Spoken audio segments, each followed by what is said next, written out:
वक्फ संशोधन विधेयक के खिलाफ चंद्रशेखर आजाद का समर्थन।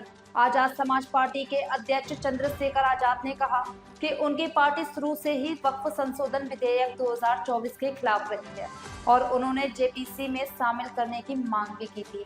उन्होंने कहा, हम इस विरोध प्रदर्शन का पूरा समर्थन कर रहे हैं।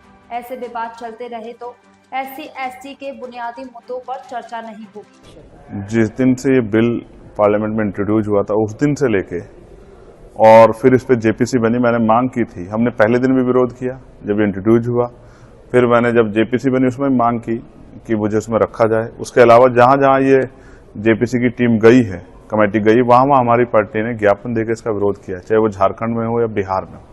इसको कमेटी के सब लोग, साथी जो हमारे मेंबर्स और कमेटी के चेयरमैन सब लोग जानते हैं। और अब भी जो यहाँ विरोध प्रदर्शन है उस पर भी हमारा पूर्ण समर्थन है। ये बिल सरकार के इशारों पे, यानी कि अगर डीएम को पावर चली जाएगी तो डीएम सरकार का होता है, वो सरकार के इशारों पे काम होगा। एक लंबी लड़ाई जो है इस देश में खड़ी की जा रही है कि बुनियादी मुद्दों से दूरी बने।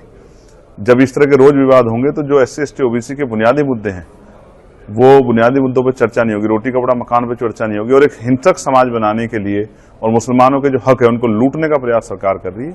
हम सरकार को इसमें किसी भी कीमत पर कामयाब नहीं होने देंगे, चाहे हमें। ये तो all India Muslim personal law board ने किया है। आज असल मेरी कोर्ट की तारीख थी और मैं आते आते लेट हो गया तो मैं उसमें व्यक्तिगत रूप से शामिल नहीं हो पाया, लेकिन हमारा पूर्ण समर्थन उनको है। और अगर वो भी नहीं करेंगे तो हम भी इसके खिलाफ प्रोटेस्ट करके अपनी पार्टी के बैनर पे सरकार द्वारा किए जा रहे अन्याय को रोकने काम करेंगे। बीजेपी कितनी मुसलमानों की हितैषी है ये तो सब लोग जानते हैं। इसका उदाहरण संभल भी है, इसका उदाहरण अयोध्या भी है। सारे उदाहरण इस बात के को स्पष्ट करते हैं कि बीजेपी जो है वो CA NRC मुसलमान से कितना प्रेम करती है। इनका प्रेम वो ऐसा ही, बिल्कुल ऐसा ही है कि जैसे किसी का कत्ल भी हो जाए और उसको रोने भी ना दिया जाए। मैं स्पष्ट तौर पर कर दूं कि बीजेपी की जो मंशा है मुसलमानों को कुचलने की, हम लोग इसको कामयाब नहीं होने देंगे।